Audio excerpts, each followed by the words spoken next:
আসসালামু আলাইকুম। আজকে আমরা গুচ্ছে আসার মতো রসায়ন থেকে যে ম্যাথ টাইপগুলো আছে ওগুলা পড়ব।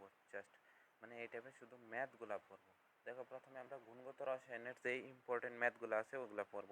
দেখো প্রথমে আমরা টাইপ 1 এর ভিতরে আমরা শুধুমাত্র কি পড়ব, কক্ষপথের ব্যাসার্ধ নির্ণয়। কক্ষপথের ব্যাসার্ধ, ঠিক আছে। এই ম্যাথটা তোমার কখনোই বের করতে বলবে না যে কক্ষপথের ব্যাসার্ধ কত। নর্মালি এরকম আসে তুলনা বোঝাইতে, যে ধরো বললো একটা হাইড্রোজেন পরমাণুর প্রথম কক্ষপথ থেকে দ্বিতীয় কক্ষপথে গেলে দ্বিতীয় কক্ষপথের ব্যাসার্ধ প্রথম কক্ষপথের কত গুণ হবে, এভাবে আসতে পারে, ঠিক আছে। অথবা তোমার সরাসরি যদি মান বের করতে বলে তাহলেও অসুবিধা নাই, তখন তুমি বের করবা কিভাবে, এরকম যে R2 ইকুয়াল টু কি হবে, R1 ইন্টু তোমার এন স্কোয়ার, ঠিক আছে। এটা দিয়ে সরাসরি বের করতে পারো। এটা শুধুমাত্র কার ক্ষেত্রে, যাদের পরমাণু এক, অথবা কি তোমার হাইড্রোজেন পরমাণুর ক্ষেত্রে। যদি অন্য কোনো পরমাণু দেয় তাহলে তোমার ভাগ করতে হবে কি জেড দিয়া, তাহলেই হয়ে যাবে। আরন এর মানটা মুখস্থ। আরন হলো কি হাইড্রোজেন পরমাণুর ব্যাসার্ধ। এটার কত 0.53 ইন্টু 10 টু দ্য পাওয়ার কত -10 মিটার, ঠিক আছে।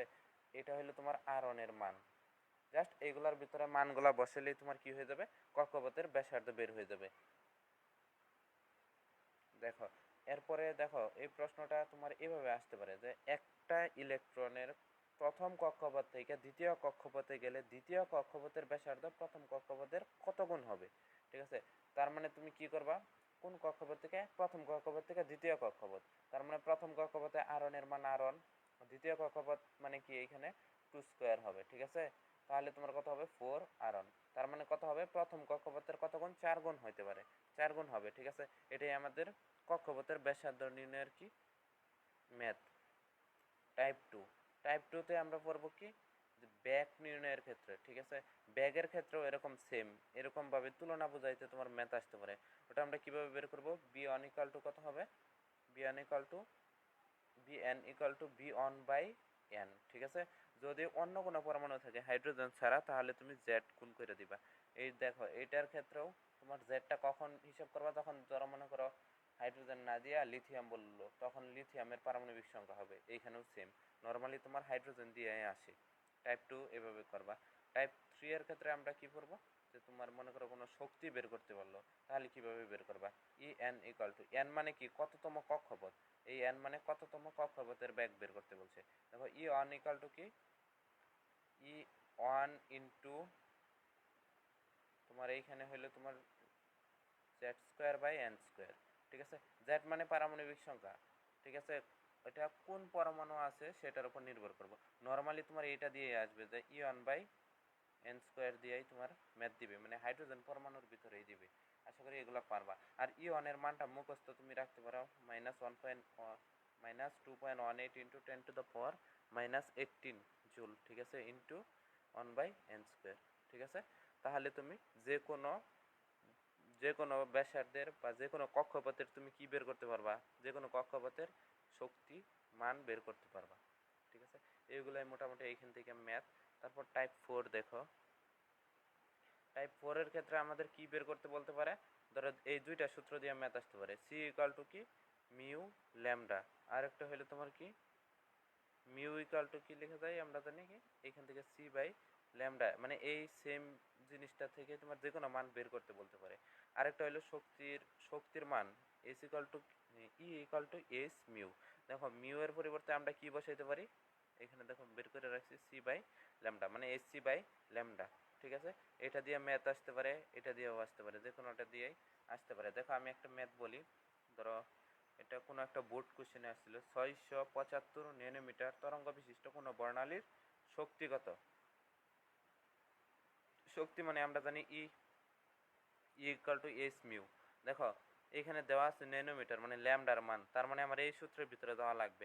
মিউ এর পরিবর্তে আমরা লিখতে হবে কি S C by lambda. C এর মান কি আলোর বেগ, এস এর মান মুখস্থ জানো 6.626 into 10 to the power -34। C এর মান কত 3 ইন্টু 10 টু দ্য পাওয়ার 8। এবং ল্যামডার মান কত, এখানে দেখো ন্যানোমিটার আছে, মিটারে নিতে হবে, তার মানে 675 ইন্টু 10 টু দ্য পাওয়ার কত -9।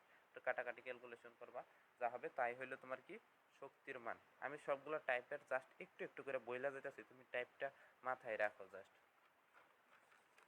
ঠিক আছে। আচ্ছা, এখন আমরা পড়বো একটা সুন্দর একটা জিনিস, যে এটা প্রায় সময় এটা সবচেয়ে বেশি গুরুত্বপূর্ণ আর কি, পরীক্ষার ভিতরে আসে।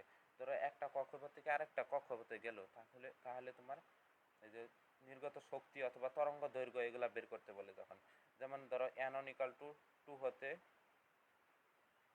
n1 = 3 হতে ধরো n2 = 2 তে আসলো, ঠিক আছে, তখন তোমার এর তরঙ্গ দৈর্ঘ্য বা তরঙ্গ সংখ্যা বের করতে বলে। তখন কিভাবে করবা, যে 1/λ সূত্রটা কি মনে আছে তোমার? 1/n1² - 1/n2²। সবসময় মনে রাখবা যেটা ছোট, এখানে দুইটা মান থাকে তাই না, দুইটার ভিতরে যেটা ছোট ওইটা আগে লিখবা। ছোট কোনটা আছে, 3 নাকি 2? 2, তাহলে 2 হবে সামনে।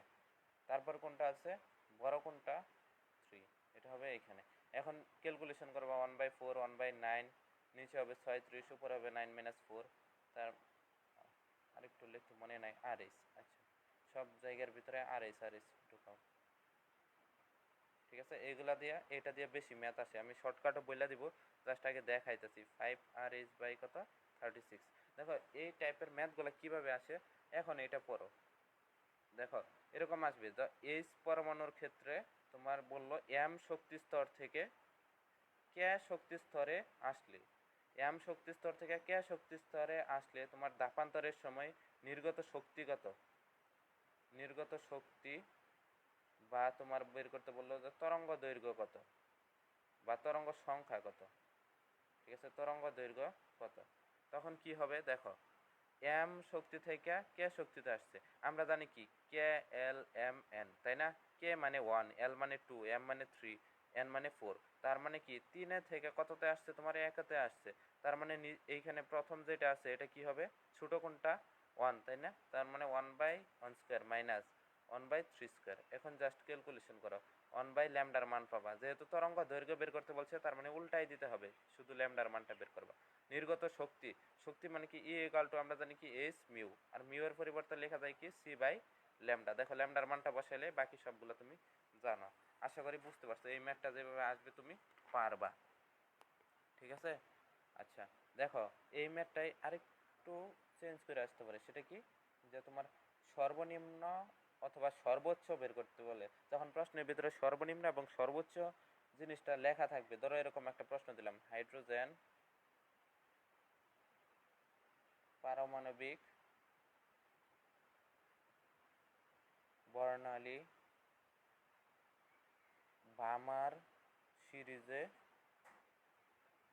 সর্বনিম্ন অথবা সর্বোচ্চ, যে কোনোটাই দিতে পারে, ঠিক আছে। সর্বনিম্ন বা সর্বোচ্চ রশ্মির তরঙ্গ দৈর্ঘ্য অথবা তরঙ্গ সংখ্যা কত, যে কোনোটাই আসতে পারে। তখন কি দেখো, ম্যাথ তো আমরা জানি 1/λ কি RS।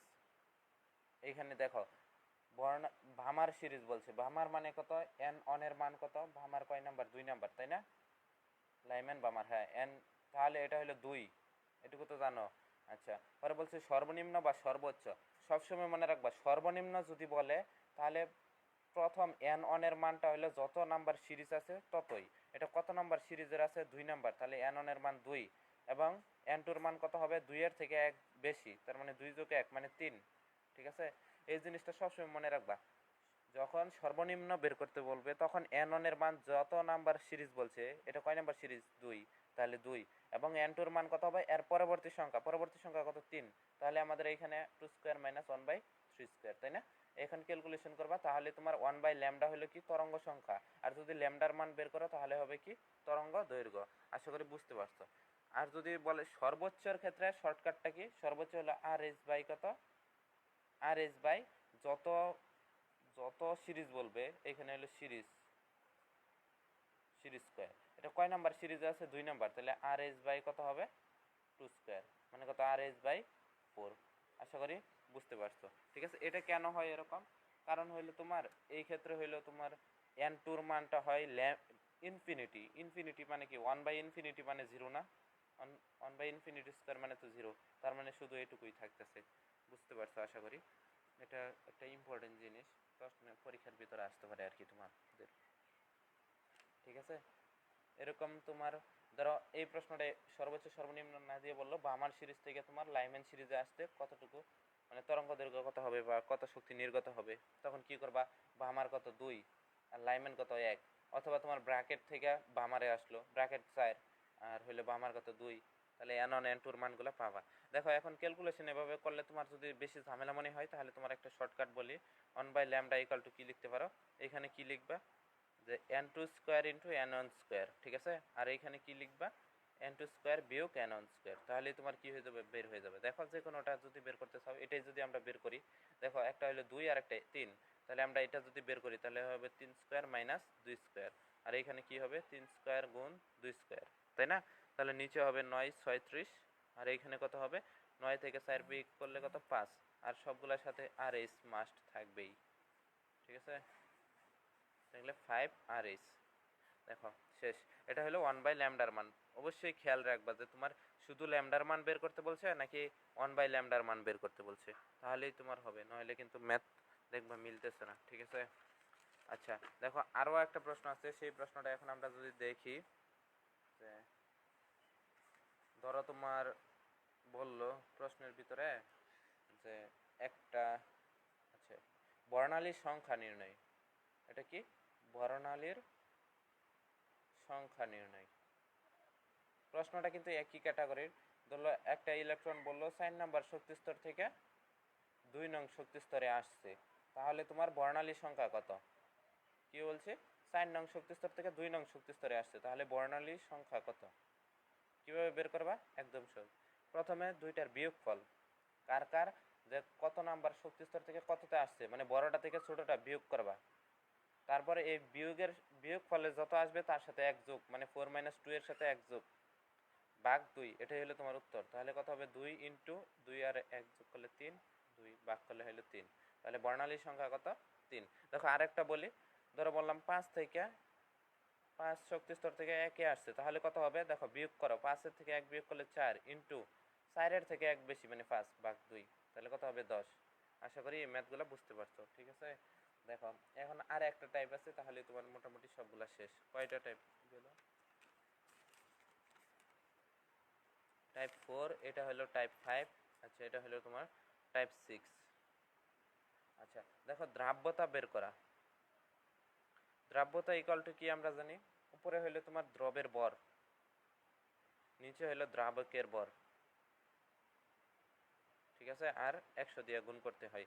এখন দেখো দ্রবের ভর যদি ছোট হাতের m ধরি, দ্রাবকের ভর তোমার মনে করো একটা দ্রবণের ভর যদি বড় হাতের m হয়, তাহলে দ্রাবকের ভর কত হবে, দেখো দ্রবণ মানেই তো দ্রাবক আর দ্রবের যোগফল, তাই না?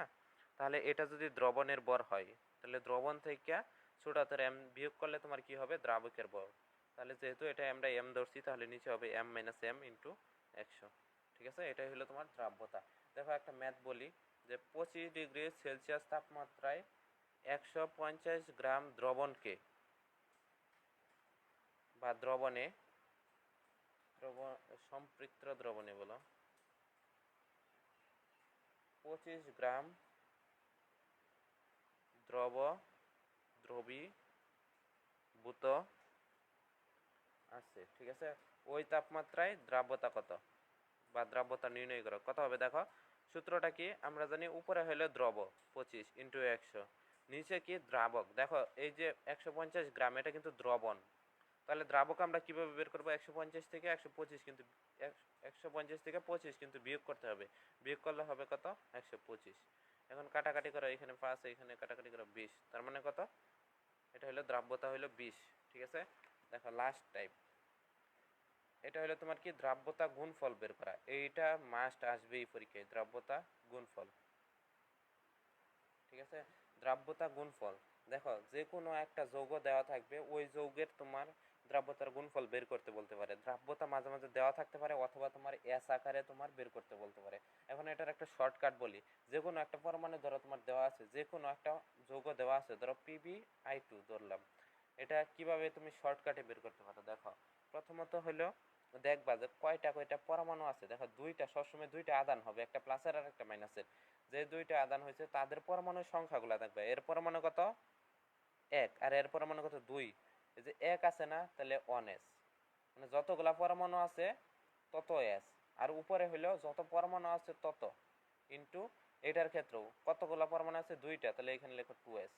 উপরে কত হবে, দুইটা পরমাণু আছে 2 শেষ, তাহলে গুণ করলে কত, দেখো 4s কিউব। আশা করি বুঝতে পারতো।